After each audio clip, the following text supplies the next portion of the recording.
أعوذ بالله السميع العليم من الشيطان الرجيم.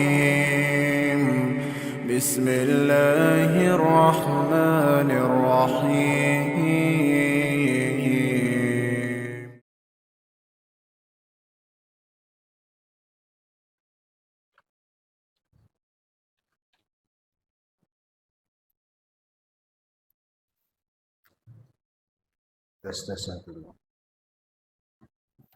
Bismillahirrahmanirrahim. Assalamualaikum warahmatullahi wabarakatuh. Alhamdulillahi rabbil alamin. Wa bihi nasta'inu ala umuri dunya waddin. Wassalatu wassalamu ala asyrafil anbiya'i wal mursalin. Nabiyyina Muhammadin wa ala alihi wa ashabihi ajma'in. Wa man ihtada bihudahu ila yaumiddin. Asbahna wa asbahal mulku lillah walhamdulillah. La ilaha illallah wahdahu la syarika lah. Lahul mulku wa lahul hamdu wa huwa ala kulli syai'in qadir. Rabbi nas'aluka khaira ma fi hadzal yawm wa khaira ma ba'dah. Wa na'udzu bika min syarri ma fi hadzal yawm wa syarri ma ba'dah. Rabbi na'udzu bika minal kasali wa su'il kibar. Rabbi na'udzu bika min adzabin fil nar wa adzabin fil qabr. Allahumma bika asbahna wa bika amsayna wa bika nahya wa bika namutu wa ilaika nusyur. Qala Allah Ta'ala ya ayyuhalladzina amanu taqullaha haqqa tuqatih wa la tamutunna illa wa antum muslimun.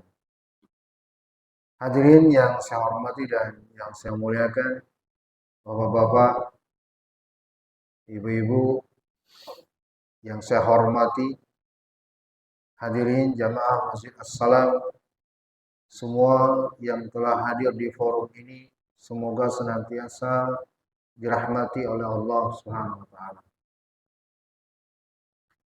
Alhamdulillah kita telah melewati 20 hari.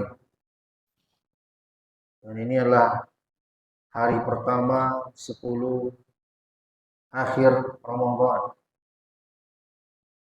Kesyukuran yang luar biasa yang layak untuk senantiasa kita ingat bahwa ini adalah karunia dari Allah. Telah memperjumpakan kita dengan 20 hari Ramadan. 20 hari Ramadan itu artinya banyak. Yang satu harinya saja sangat diidam-idamkan oleh penghuni kubur, mereka yang telah meninggal. Kita telah mendapatkan 20 hari. Maka mari kita kembali hadirkan niat untuk bersungguh-sungguh meraih ampunan dengan beribadah siang dan malamnya, dan semoga kita mendapatkan keutamaan Lailatul Qadar dan menjadikan kita termasuk yang memperoleh kemenangan dari bulan Ramadan tahun ini. Bapak Ibu yang saya hormati dan saya muliakan, dan mari juga saya mengajak seluruh hadirin untuk mengawali pertemuan ini untuk sama-sama kita memanjatkan salawat serta salam bagi Sayyiduna wa Maulana Nabi besar Muhammad sallallahu alaihi wasallam. Hadirin yang saya hormati dan yang saya muliakan, kematian adalah sesuatu yang pasti kita semua akan mengalaminya.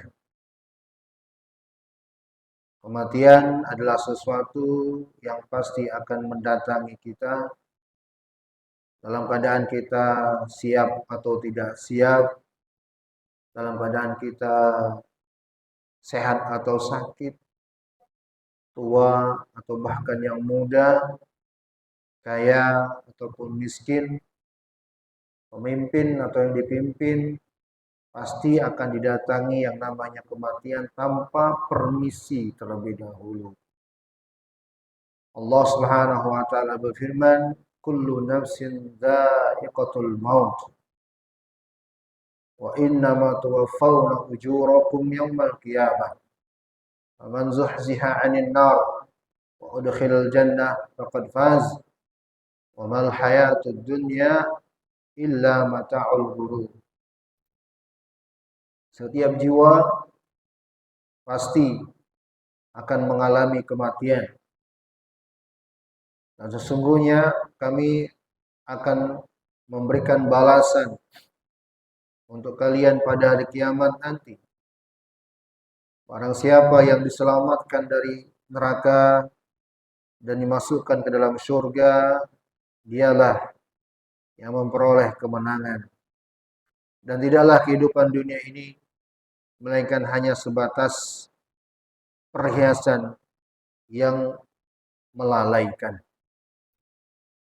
Allah sebut dalam ayat, kullu nafs, setiap jiwa akan merasakan kematian. Termasuk kita semua di sini hadirin yang saya hormati dan yang saya muliakan. Usia bukanlah tanda pasti untuk siapa di antara kita yang lebih dahulu dengan kematian.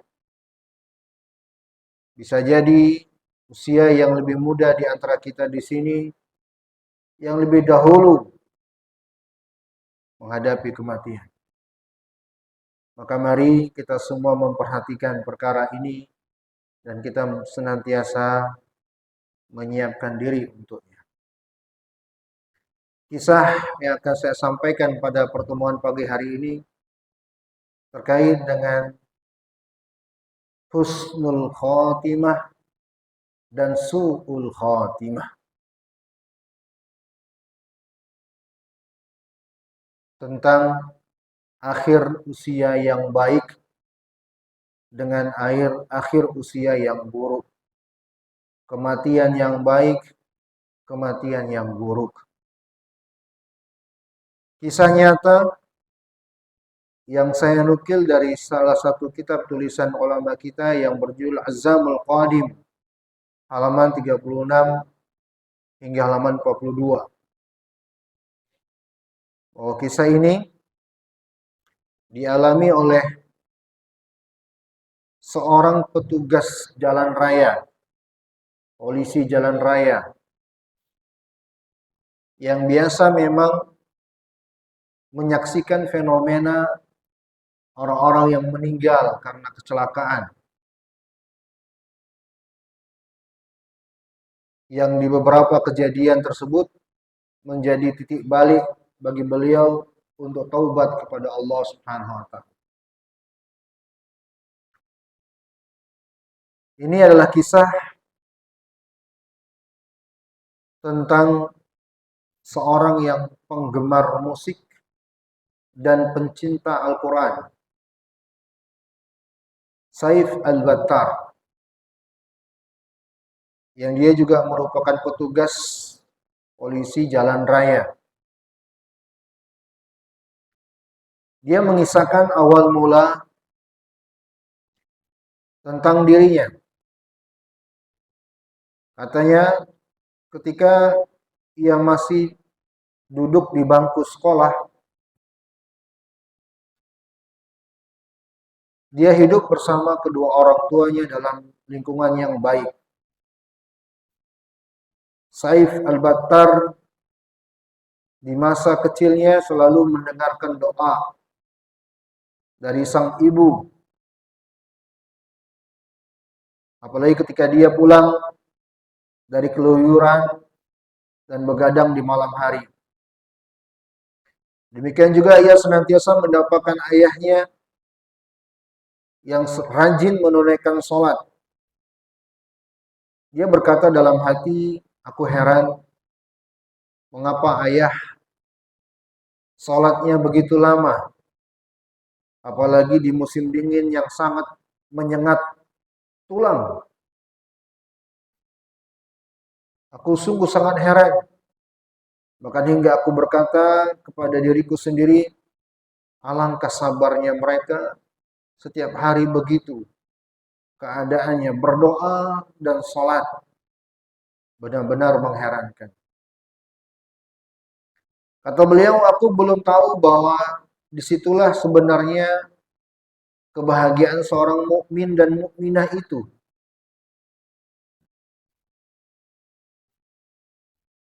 Dan itulah sholat orang-orang yang terpilih. Mereka bangkit dari tempat tidurnya untuk bermunajat kepada Allah setelah sekian waktu mereka tertidur. Ini awal kisah. Dia sebutkan kondisi ketika dia masih bersama dengan orang tuanya. Kemudian kisah berpindah kepada masa setelah Said Al-Batar ini menjalani pendidikan setelah dewasanya. Bahwa ia mengikuti pendidikan militer. Sehingga dia pun tumbuh menjadi seorang pemuda yang matang. Akan tetapi kata beliau, diriku kudapatkan semakin jauh dari agama. Semakin jauh dari nasihat dari waktu ke waktu. Maka kata beliau setelah tamat dari pendidikan, aku ditugaskan ke kota yang jauh dari kotaku. Nah, inilah awal mula kisah. Beliau sampaikan latar belakang beliau. Artinya memang beliau itu tumbuh di rumah tangga yang baik agamanya. Sehingga beliau memang punya bekal yang baik. Ketika nanti menghadapi peristiwa-peristiwa itu tidak mengherankan. Beliau memang tidak asing dengannya. Maka beliau pun akhirnya ditugaskan di kota yang jauh dari asal beliau. Di sana, kata beliau, beliau berjumpa dengan rekan-rekan kerja yang bersama-sama beliau menunaikan pekerjaan, menanggung beban dan tugas serta kewajiban. Namun kata beliau di sana aku tidak pernah lagi mendengar bacaan Al-Quran. Di sana aku tidak lagi mendengarkan suara ibu yang membangunkan dan menyuruhku sholat. Aku merasa walaupun di tengah keramaian seperti orang yang sendirian, sunyi, jauh dari lingkungan keluarga yang dulu pernah aku nikmati. Aku ditugaskan mengatur lalu lintas di jalan raya. Di samping menjaga keamanan jalan, tugasku membantu orang-orang yang membutuhkan bantuan. Dengan pekerjaan itu, aku sungguh sangat menikmatinya. Aku lakukan tugas-tugas tersebut dengan semangat dan dedikasi yang sangat tinggi. Akan tapi satu sisi lain, aku merasakan hidup seakan-akan diombang-ambing seperti ombak di lautan. Terkadang aku bingung dan sering melamun sendirian. Banyak waktu yang terbuang dengan sia-sia jauh dari zikir dan ketaatan yang membuat hati bisa menjadi tentram. Sehingga aku pun mulai jenuh, kata beliau. Tidak ada yang mengingatkan aku kepada agama. Di tengah keramaian, tapi aku merasa seperti sebatang kara. Hampir tiap hari yang kusaksikan hanyalah kecelakaan, kematian, peristiwa, lalu lintas yang begitu mengenaskan. Sehingga suatu masa aku sampailah kepada titik kebosanan dengan rutinitas tersebut. Hingga akhirnya aku diperjumpakan oleh Allah dengan sebuah peristiwa yang sampai saat ini tidak pernah terlupakan. Nah, inilah peristiwa yang akan kita cermati bersama. Hadirin yang saya hormati dan yang saya muliakan. Mari kita simak peristiwa yang beliau sampaikan. Kata beliau ketika itu, kami dengan beberapa rekan kerja sedang bertugas di sebuah pos jalanan. Ketika kami sedang berbicara, ngobrol bersama-sama, tiba-tiba kami dikagetkan oleh suara benturan yang amat keras yang mengalihkan pandangan kami. Ternyata sebuah mobil bertabrakan dengan mobil yang lain yang meluncur dari arah berlawanan. Kami segera mendatangi lokasi kejadian untuk menolong korban. Semua rekan-rekan bersama-sama segera.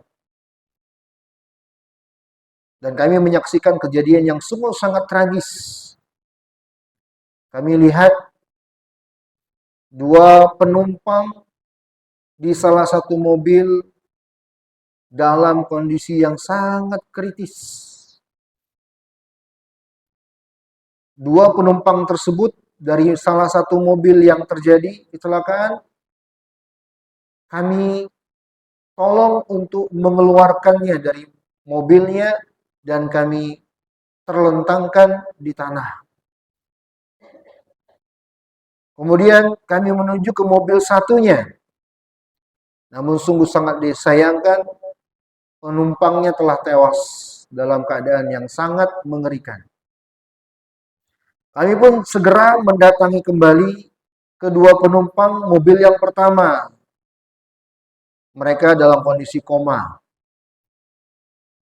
Ternyata aku mendengar rekan kerjaku dengan refleksnya dia berkata, ucapkan wahai saudaraku la ilaha illallah.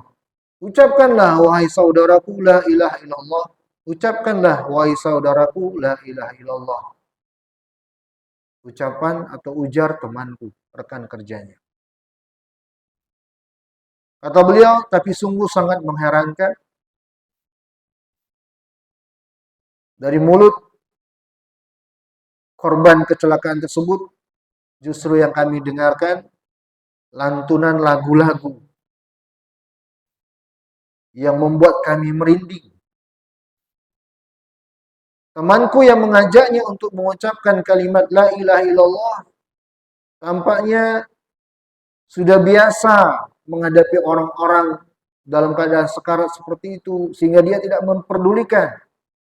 Walaupun orang tersebut melantunkan lirik-lirik lagu, ia terus kembali mengajak korban untuk mengucapkan kalimat la ilaha illallah. Kejadian ini membuat aku terdiam, kata Saib Al-Battar yang mengisahkan kisah ini.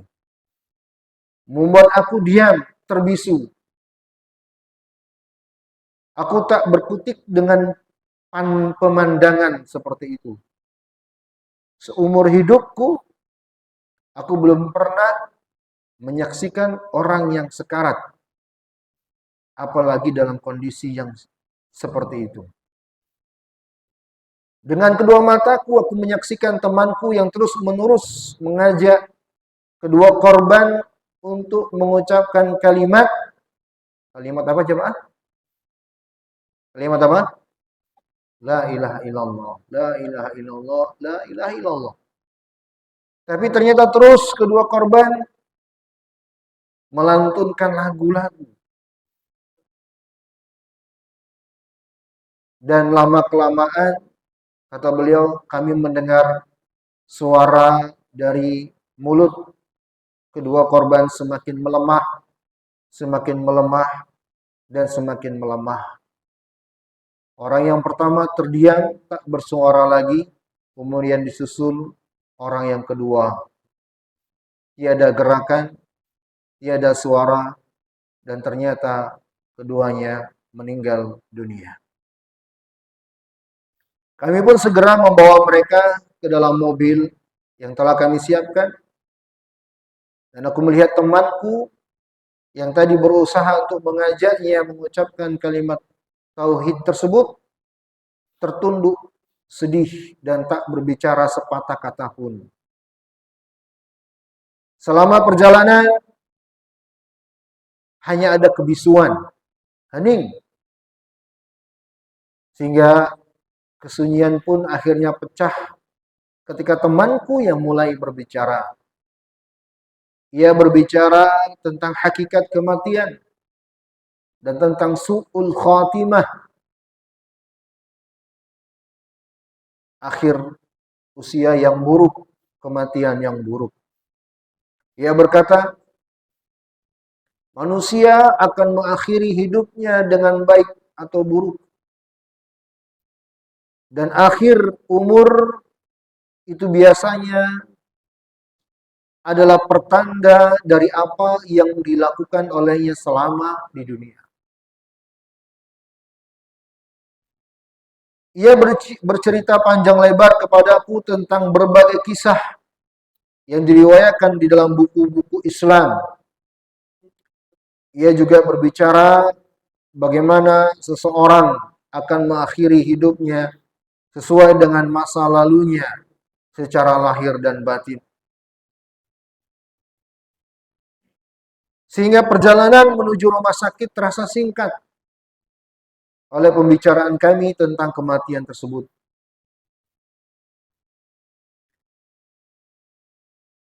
Pembicaraan itu semakin sempurna gambarannya tatkala ingat bahwa kami sedang membawa mayat. Tiba-tiba aku menjadi takut mati. Peristiwa ini benar-benar memberi pelajaran berharga bagiku.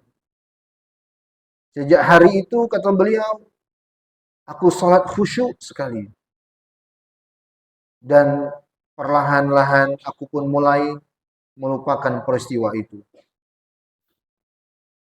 Beberapa hari kemudian aku kembali pada kebiasaan semula.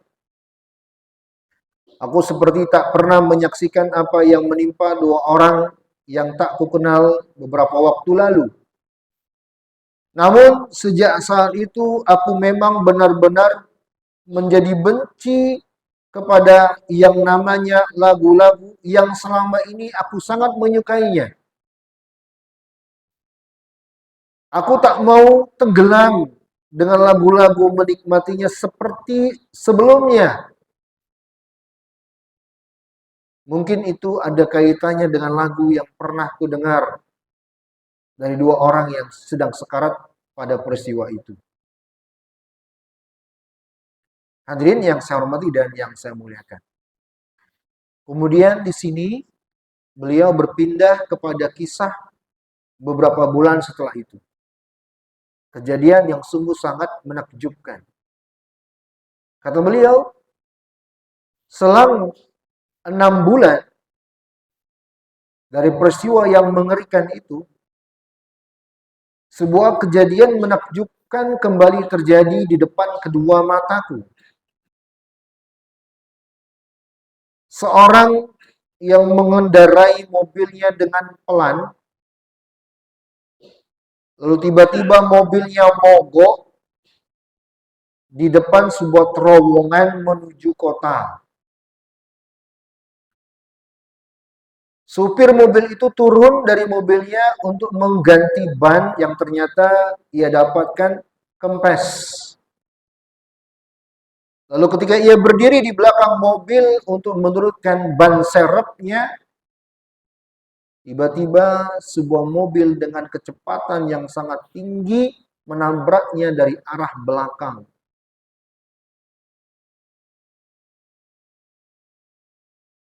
Dan laki-laki itu pun tersungkur seketika itu juga.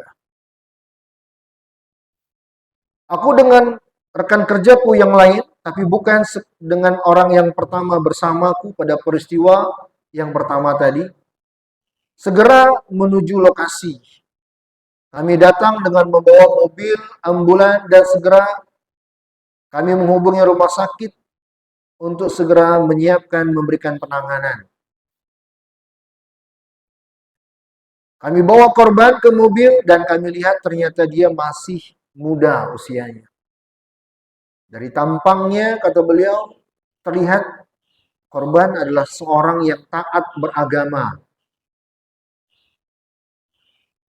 Maka ketika kami membawanya ke mobil, keadaan kami yang panik, dan kami mendengar dan memperhatikan korban seakan-akan menggumamkan sesuatu di lisannya. Ketika kami membujurkan tubuhnya ke dalam mobil, kami baru bisa membedakan suara yang keluar dari mulutnya, terdengar agak jelas, dan ternyata orang tersebut melantunkan ayat-ayat suci Al-Quran dengan suara yang lirih dan lemah.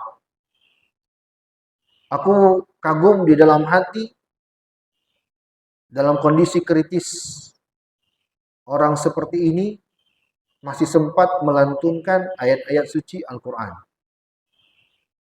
Padahal darah telah mengguyur seluruh tubuhnya, tulang-tulangnya patah, bahkan ia pun sudah kritis, dan kami menganggap dia dalam waktu dekat akan mati.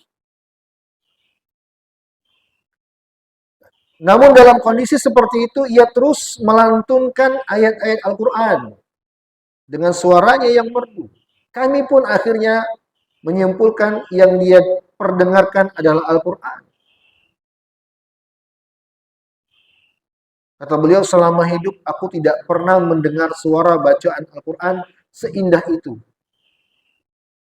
Dalam batin aku berkata, aku akan menuntun membaca syahadat bagi orang ini sebagaimana yang dilakukan oleh rekan kerjaku di peristiwa sebelumnya. Dan aku meyakinkan diriku sendiri untuk melakukannya. Maka aku dan kawanku ternyata justru seakan-akan yang kena hipnotis. Kagum dengan keadaan orang tersebut yang terus-menerus membaca ayat-ayat Al-Quran yang sangat merdu. Sekonyong-konyong tubuhku merinding, menjalar dan menyusup ke setiap rongga dan relung hatiku. Namun ternyata tiba-tiba suara itu berhenti. Aku menoleh ke belakang, kusaksikan dia mengancungkan jari telunjuknya lalu bersyahadat tanpa ada satu orang pun yang menuntunnya. Kepalanya terkulai. Aku pun melompat ke belakang, ku pegang tangannya, memastikan detak jantung dan nafasnya yang ternyata sudah tidak ada lagi, dan kami pastikan dia pun telah meninggal dunia. Aku lalu memandang jasad orang tersebut dan membuat kedua air mataku menetes. Namun aku berusaha menyembunyikan tangisku, takut diketahui oleh rekan kerjaku. Kukabarkan kepada kawanku kalau pemuda ini telah wafat.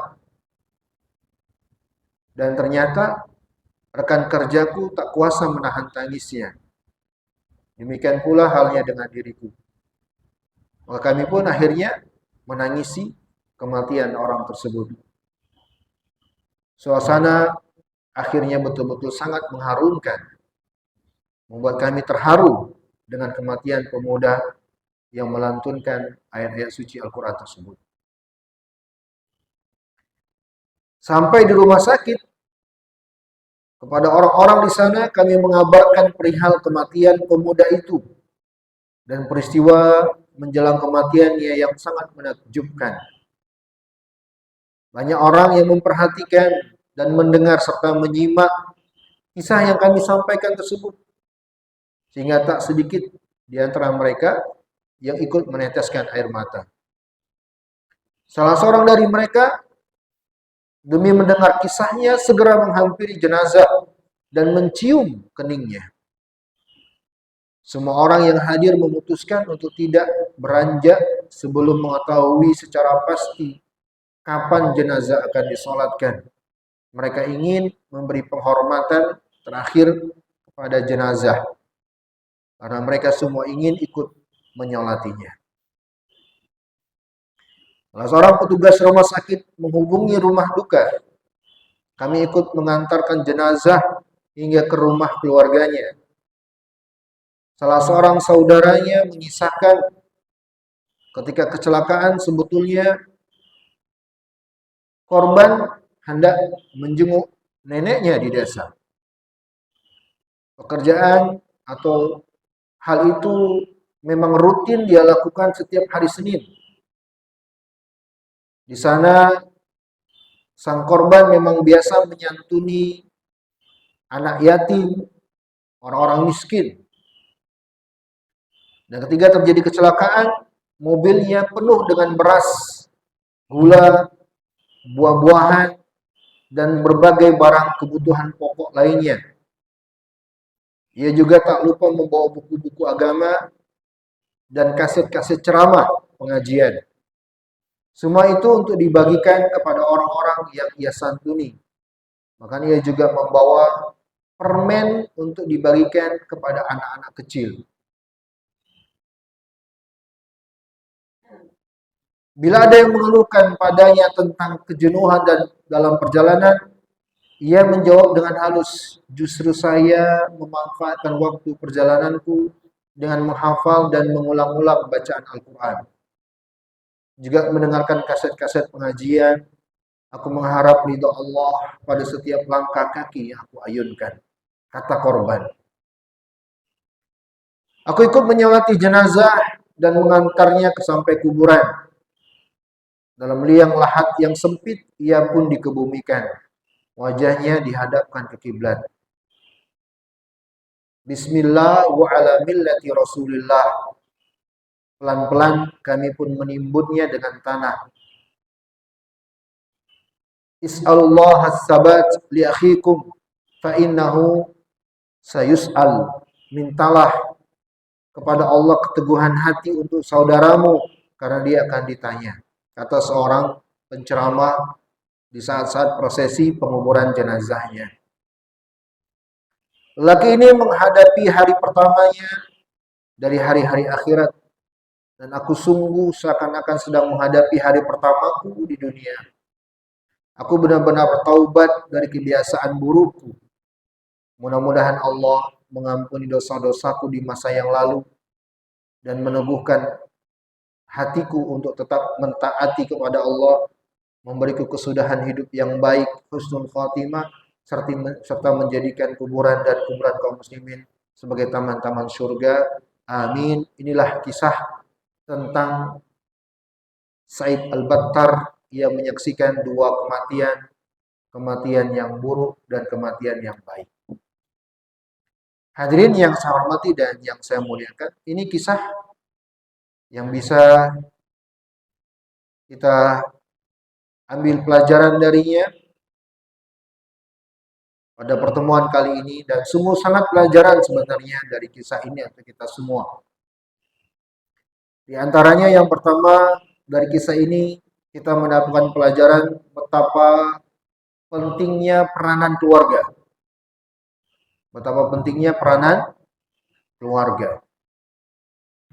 Makanya dalam Al-Quran Allah Subhanahu wa taala berfirman, "Qu anfusakum wa ahlikum nar." Jagalah diri kalian dan jagalah keluarga kalian dari api neraka. Allah tidak memerintah hanya kepada diri kita, tapi juga Allah perintah untuk kita memperhatikan keluarga kita. Dari kisah tadi kita mendapatkan pelajaran tentang hal ini. Ya. Peranan keluarga membuat seorang sangat besar kontribusinya bagaimana dia hidup selanjutnya. Anak-anak kita itu hadirin yang bersama kita saat ini, apa yang kita suguhkan kepada mereka itu akan terkenang terus sampai dewasanya mereka. Itulah peranan keluarga di rumah. Kemudian pelajaran yang lain, betapa pentingnya membiasakan diri dalam kebaikan. Membiasakan diri dalam kebaikan. Karena sesuatu bila telah menjadi sebuah kebiasaan, maka bisa jadi hal itulah yang akan menjadi keadaan akhir ketika kita meninggal. Maka ini penting sekali untuk kita perhatikan bersama Bapak Ibu yang saya muliakan. Untuk membiasakan diri dalam kebaikan. Jadikan kebiasaan. Kebaikan itu jadikan kebiasaan. Dalam sebuah hadis Rasulullah sallallahu alaihi wasallam bersabda, "Man mata ala syai'in ba'atsallahu alaihi."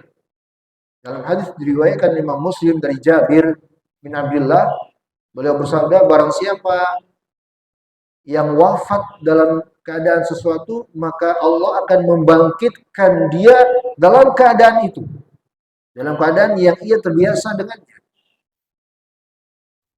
Maka Imam Ibnu Katsir rahimahullah dalam tafsirnya mengatakan, annahu man asya ala syai'in mata alaih. Barang siapa yang hidup dengan suatu kebiasaan, maka bisa dipastikan dia wafat dengan kebiasaan tersebut. Bisa dipastikan dia akan wafat dengan kebiasaan tersebut. Maka hadirin yang saya hormati dan yang saya muliakan, membiasakan diri dalam kebaikan ini sangat penting semua bagi kita. Tapi sekali lagi, hadirin yang saya hormati dan yang saya muliakan, itu hanya ikhtiar. Tapi yang sangat menentukan adalah Allah Jalla wa'ala. Maka harus diiringi dengan memperbanyak doa. Meminta kepada Allah Subhanahu wa ta'ala untuk diberikan husnul khatimah, agar diwafatkan dalam kebaikan, tidak hanya mengandalkan kebiasaan itu. Jadi dua hal yang harus kita perhatikan. Membiasakan diri dalam kebaikan dan tidak lepas doa. Tidak lepas doa.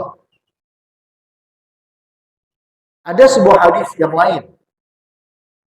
Nabi sampai bersabda, wa inna ahadakum la ya'malu bi amali ahli jannah hatta ma yakunu bainahu wa bainaha illa dhira' fa yasbiqu 'alaihi al-kitab fa ya'malu bi ahli an-nar fa yadkhuluha.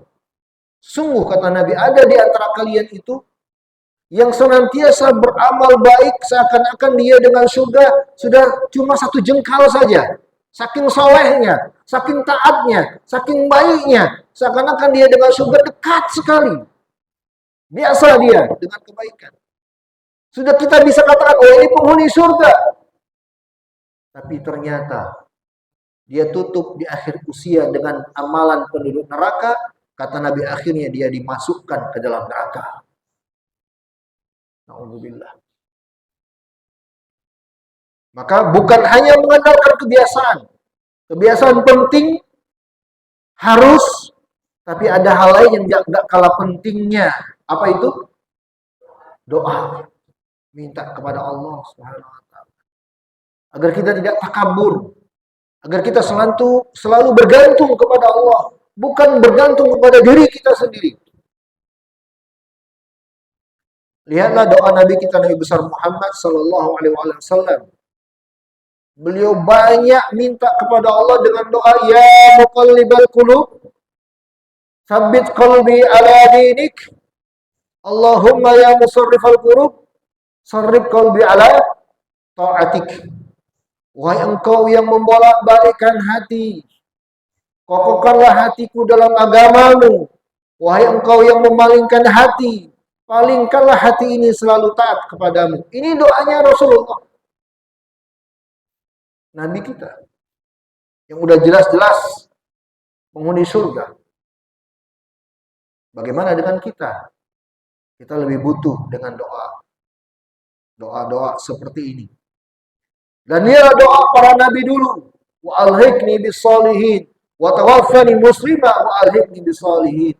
Wafatkanlah aku dalam keadaan muslim dan kumpulkanlah aku dengan orang-orang yang soleh. Memperbanyak doa tidak kalah pentingnya, hadirin yang saya hormati dan yang saya muliakan. Dan memperbanyak doa untuk diberikan husnul khotimah.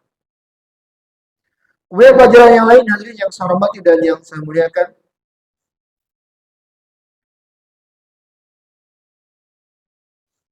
agar kita senantiasa memperhatikan segala yang kita dengar dan segala yang kita lihat. Dua jendela hati ini, telinga, mata ini jendela hati kita. Baik tidaknya hati itu lewat telinga, lewat mata. Untuk kita senantiasa menjaga hati agar masuk atau agar tidaklah masuk ke dalamnya melalui dua jendela ini kecuali yang baik-baik. Karena perkara itulah yang akan mempengaruhi bagaimana hati kita. Para ulama, hadirin yang saya muliakan dan yang saya hormati, Imam Ibnu Qudamah itu mengatakan bahwa anna khatimasu takunu bisababi dasisatin batinah bil abdi la yutalli' alaihi nas. Su'ul khatimah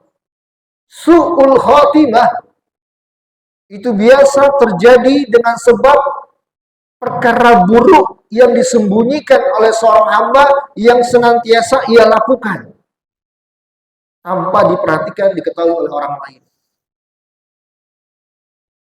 Imma min jihati amali sayyi wa nahwi dzalik, tilkal khaslah al-khafiyah tujabu su'ul khatimah indal maut, wa kadzalika bihi ya'malu ar-rajul 'amalul ahli an-nar wa fi batinihi khaslatun khafiyah min khisalil khair wa taghlabu 'alaihi tilkal khaslah fi akhir umrihi wa tujibu lahu husnul khatimah.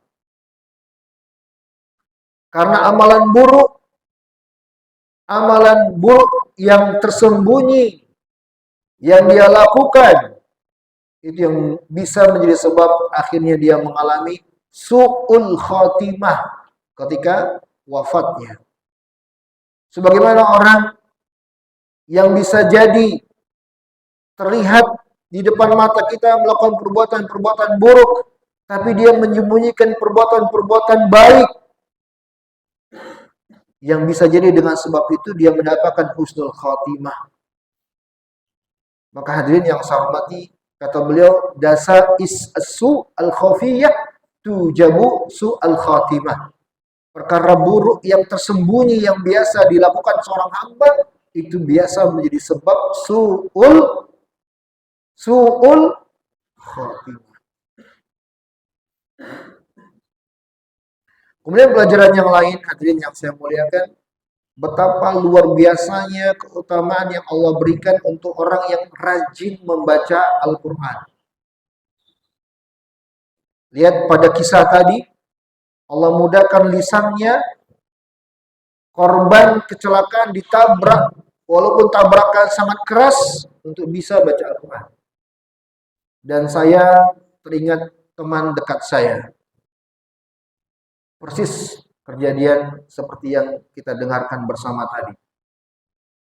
Teman dekat saya, waktu itu sebelum subuh mau ngisi, dan dia nggak bisa bawa motor. Dia dibonceng temannya. Saya tahu, maka mereka berdua pergi keluar dari pondok. Teman saya ini yang dibonceng. Dan termasuk yang rajin baca Al-Quran.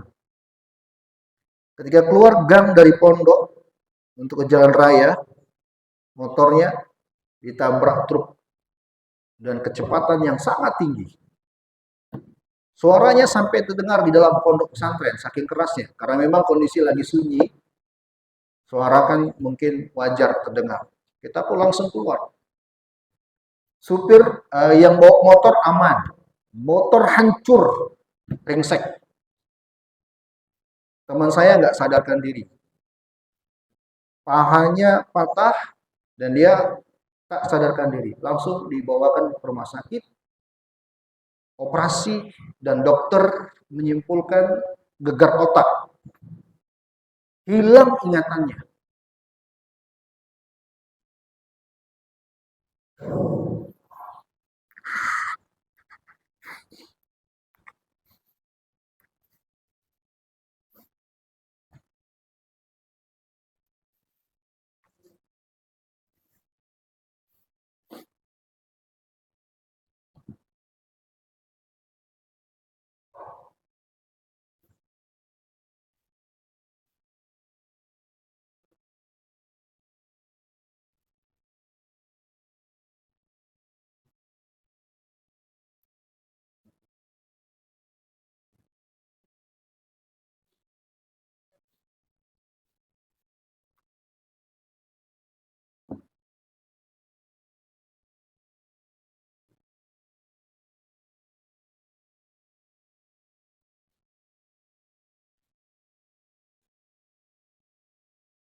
Yang membuat kita semua sedih.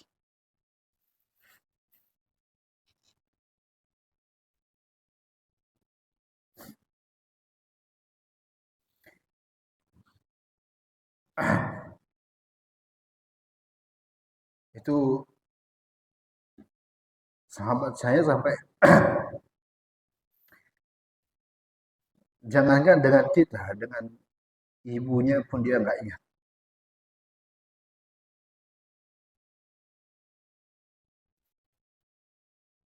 Ibunya yang menangis-nangis di sampingnya dia nggak ingat siapa ibunya.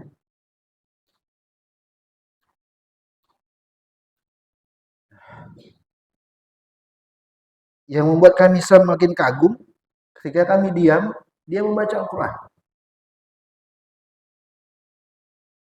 Saya ingat waktu itu membaca surah An-Nisa. Kok bisa? Sama orang dia nggak ingat. Tapi dia sama Al-Quran masih sangat luar biasa.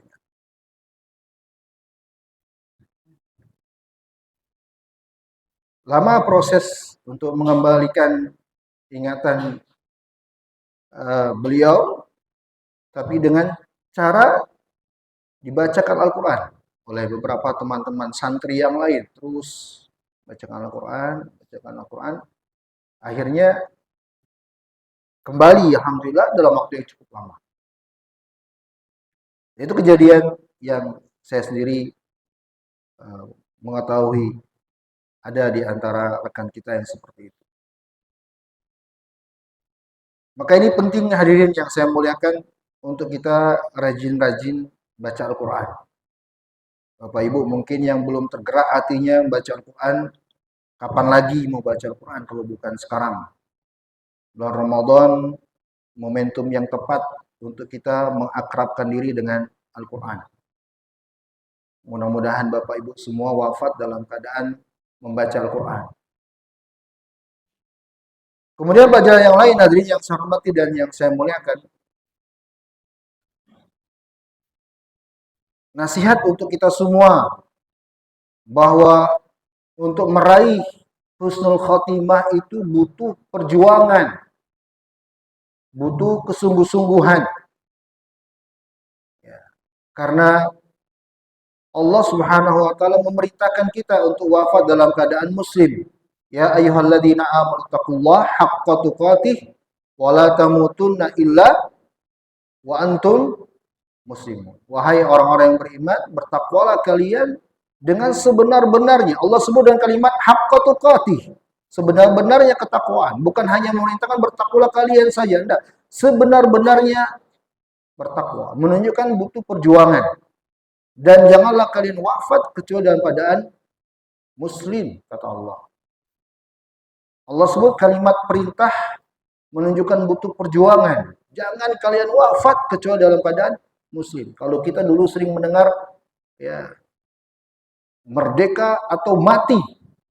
Kalimat yang menunjukkan butuhnya perjuangan. Pilihannya kalau nggak merdeka ya mati. Begitu juga hendaknya kita seorang muslim. Ya. Hendaknya betul-betul memastikan diri berjuang untuk mendapatkan akhir yang baik.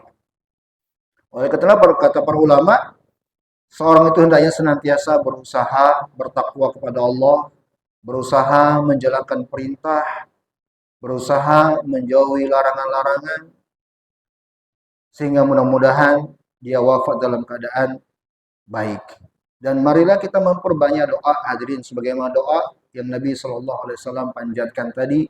Allahumma ya muqallibal qulub, tsabbit qalbi ala dinik. Allahumma ya musarrifal qulub, sarrif qalbi ala taatik. Sekali lagi, kita nggak ada yang memastikan. Saya dan jamaah semua di sini tidak ada yang bisa memastikan bagaimana akhir usia kita. Mau sebaik apapun kita, mau serajin apapun ibadah kita, belum tentu. Tidak ada yang bisa memastikan bagaimana usia kita. Maka mari memperbanyak doa. Tetaplah dalam kebaikan itu, istiqomahlah dalam kebaikan, dan teruslah banyak-banyak doa. Dan senantiasa berada di lingkungan baik juga sangat besar pengaruhnya untuk mendapatkan kebaikan seperti ini. Inilah yang bisa saya sampaikan pada kesempatan pagi hari ini. Mari kita tutup pertemuan ini dengan sama-sama memanjatkan doa kepada Allah Subhanahu wa taala. Allahumma ighfir lana dzunubana wa liwalidana warhamhuma kama rabbayana shaghira. Allahumma ighfir lil muslimin wal muslimat wal mu'minin wal mu'minat al ahya'i minhum wal amwat. Allahumma rabbana inna zalamna anfusana wa illam taghfir lana wa tarhamna lanakunanna minal khasirin. Allahumma aslih lana dinana alladhi huwa ismatu amrina wa aslih lana dunyana allati fiha ma'ashuna wa aslih lana akhiratana allati fiha ma'aduna waj'alil hayata ziyadatan lana fi kulli khair waj'al maut rahatan lana min kulli syarr. Allahumma inna nas'aluka salamatan fid din wa aqibatan fil jasad wa afiyatan fil jasadi wa ziyadatan fil ilmi وبركة في الرزق وتوبة قبل الموت ورحمة عند الموت ومغفرة بعد الموت. اللهم هون علينا في سكرة الموت. اللهم هون علينا سكرة الموت. اللهم هون علينا في سكرة الموت. اللهم ارزقنا ليلة القدر. اللهم ارزقنا حسن الخاتمة. اللهم ارزقنا حسن الخاتمة. اللهم ارزقنا حسن الخاتمة. اللهم اغفر لنا ذنوبنا وإسرافنا وإن لم تغفر لنا وترحمنا لنكونن من الخاسرين. ربنا آتنا في الدنيا حسنة وفي الآخرة حسنة وقنا عذاب النار. وصلى الله نبينا محمد وعلى آله وأصحابه أجمعين وآخر دعوانا الحمد لله رب العالمين. Wassalamualaikum warahmatullahi wabarakatuh. Ada pertanyaan? Oh ya, silakan.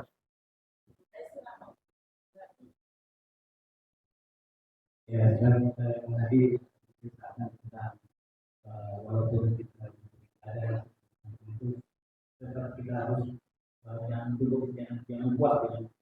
Iya. Karena tentu itu menjadi amalan kita. Iya. Ya apa untuk melakukan supaya tetap jangan buat yang Iya. Bismillah, alhamdulillah, wassalatu wassalamu ala rasulillah wa ala alihi wa sahbihi wa man. Ini pertanyaan mewakili kita semua ya. Untuk saya dan untuk semua hadirin. Kiat-kiat untuk mendapatkan hal ini. Ya, akhir umur yang baik. Husnul khatimah. Yang pertama, memperbanyak doa. Perbanyak doa. Sering-seringlah doa kepada Allah untuk diberikan husnul khatimah. Yang kedua, senantiasa jaga niat yang baik agar tidak takabur, merasa dirinya sudah cukup, merasa dirinya telah baik, merasa dirinya telah soleh. Jaga hati ya. Kemudian yang ketiga, senantiasa pastikan diri dalam lingkungan yang baik. Ya, senantiasa di majelis taklim seperti ini, senantiasa bersama dengan jemaah di masjid, senantiasa dengan orang-orang baik, itu kontribusi yang sangat besar mempengaruhi kebaikan diri kita. Dan jadikanlah kebiasaan amalan-amalan yang saleh. Kemudian yang tidak kalah penting adalah agar senantiasa menyadari diri penuh dengan dosa. Itu yang harus selalu kita miliki. Jangan lepas hal ini, Bapak Ibu yang saya muliakan. Selalu miliki rasa kita itu ada dosa. Itu yang penting. Selalu miliki kita itu selalu ada dosa. Dan memang pasti, bukan hanya sebatas rasa saja. Kita itu pasti ada dosa. Betul nggak? Betul nggak ini? Betul. Jangan pernah melupakan ini. Kullukum tukhti'una bil-laili wan nahar. Kata Allah dalam hadis qudsi, kalian itu selalu ada dosa siang dan malam. Miliki dan sadari hal ini untuk memotivasi agar banyak istighfar. Ya, kalau kita banyak istighfar, maka mudah-mudahan Allah memberikan rahmatnya untuk kita semua. Makanya Luqman Al-Hakim itu menasihati anaknya agar jangan lepas untuk istighfar di setiap keadaan. Lagi jalan, lagi di atas kendaraan, pokoknya di setiap keadaan banyak-banyaklah istighfar. Ya, itu mungkin beberapa kiat yang dengannya mudah-mudahan dengan izin Allah membuat kita mendapatkan karunia husnul khotimah. Allahu a'lam bishawab. Begitu Pak Yuda. Ibu-ibu di belakang ada yang mau nanya tadi? Ya. Waalaikumsalam.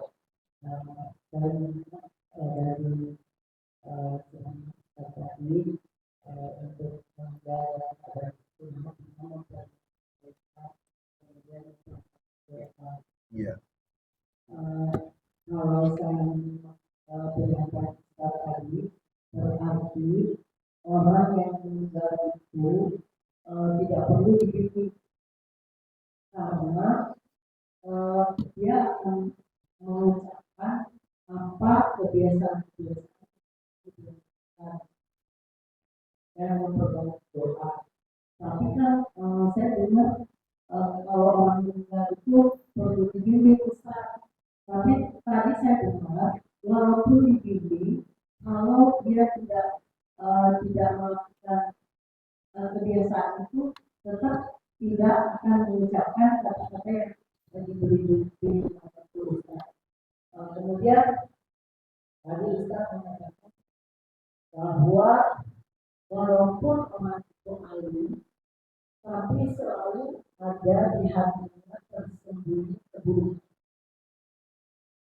Nah, bagaimana caranya untuk mengetahui untuk menghilangkan keburukan yang ada di dalam hati kita agar supaya kita meninggal dalam keadaan husnul khotimah. Itu aja Ustaz. Terima kasih. Assalamualaikum warahmatullahi wabarakatuh. Assalamualaikum warahmatullahi wabarakatuh. Iya, ini pertanyaan yang sangat bagus sekali untuk kita semua cermati. Yang mudah-mudahan menjadi pelajaran untuk yang lainnya. Sehingga menjadi pahala jariah untuk ibu yang bertanya. Mudah-mudahan. Rasulullah bersabda dalam hadis yang sahih, "Man kana akhiru kalamihi la ilaha illallah dakhalal jannah." Barang siapa yang ucapan akhirnya adalah la ilaha illallah, masuk surga.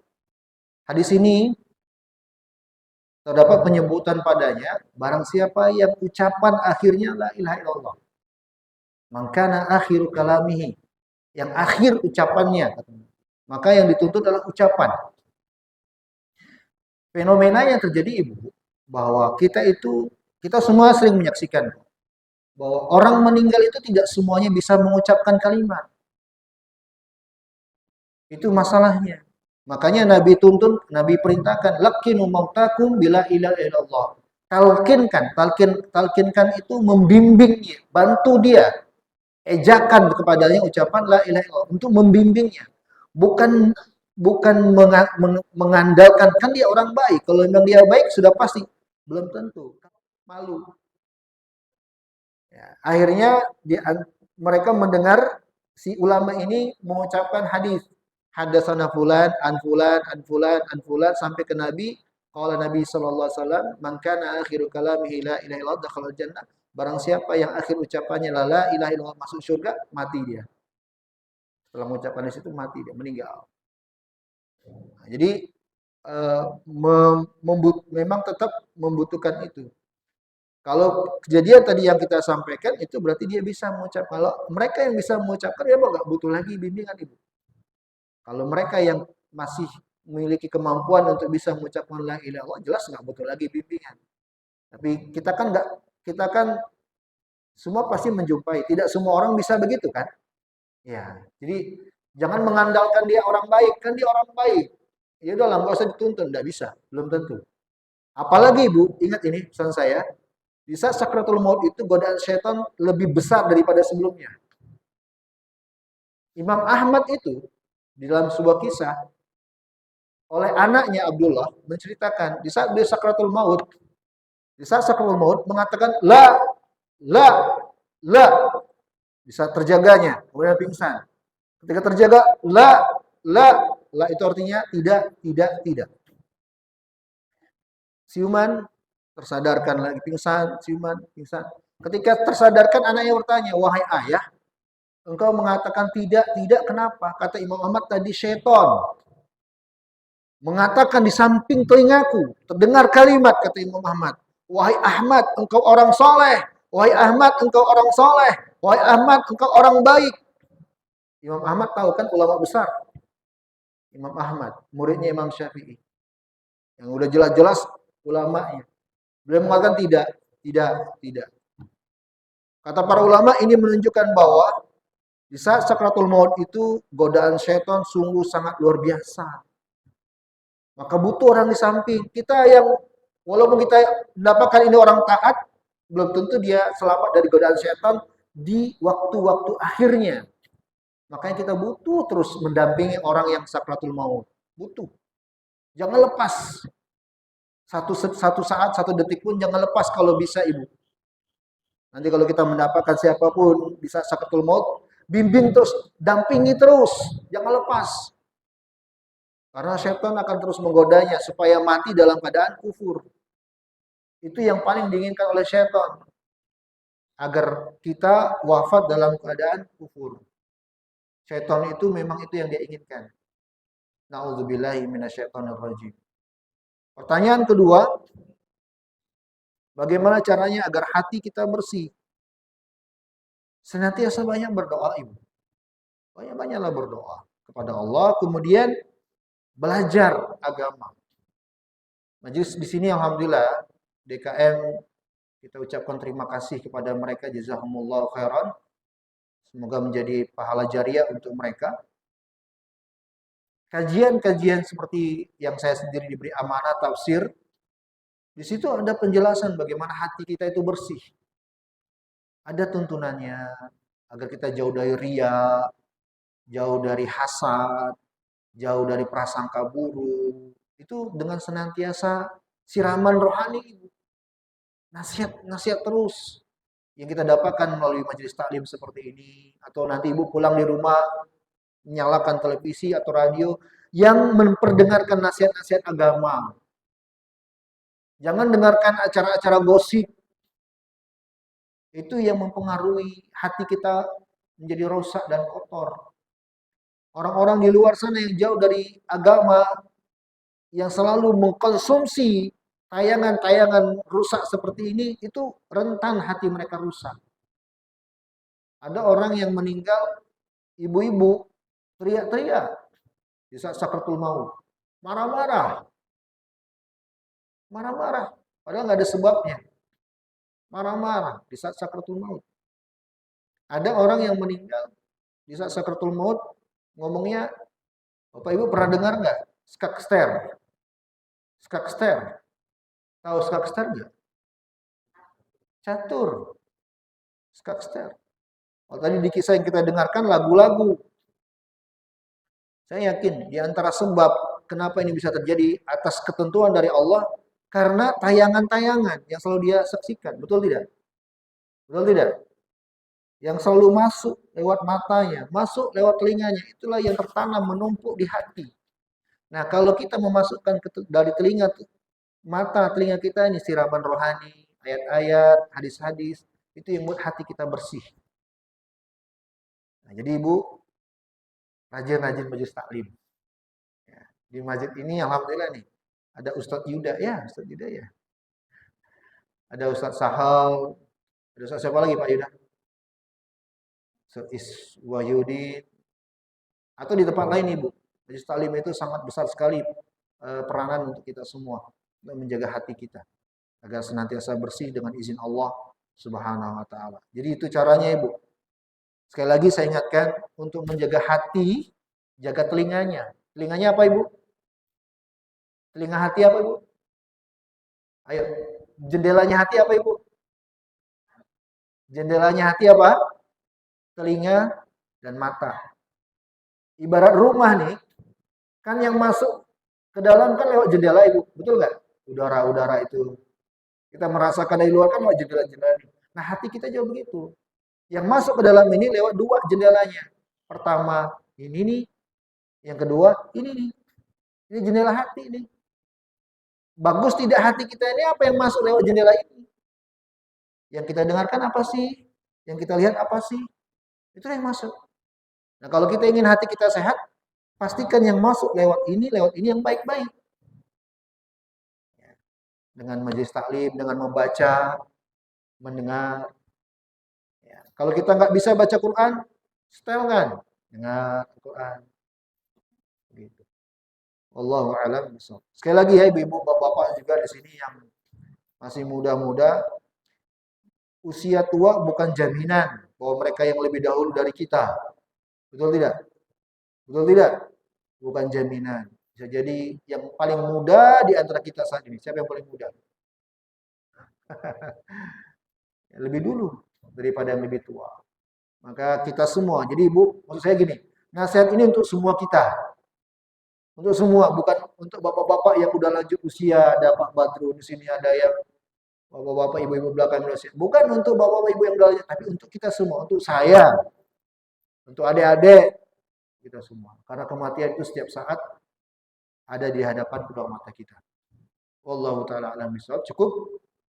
Saya akhiri pertemuan hari ini. Ada satu kali lagi ya Pak Yuda? Atau sudah cukup? Hah? Pekan depan masih ada? Lebarannya hari apa sih? Hah? Oh berarti masih ada ya? Sekira udah habis hari ini. Baik, berarti masih ada ahad satu kali lagi ya. Insya Allah. Mudah-mudahan Allah panjangkan umur. Kita bisa berjumpa kembali dalam ketaatan dan kebaikan. Mohon maaf atas segala kesalahan dan kekurangan. Saya akhiri subhanakallahumma bihamdika asyhadu an la ilaha illa anta astaghfiruka wa atubu ilaik. Alhamdulillah wassalamualaikum warahmatullahi wabarakatuh.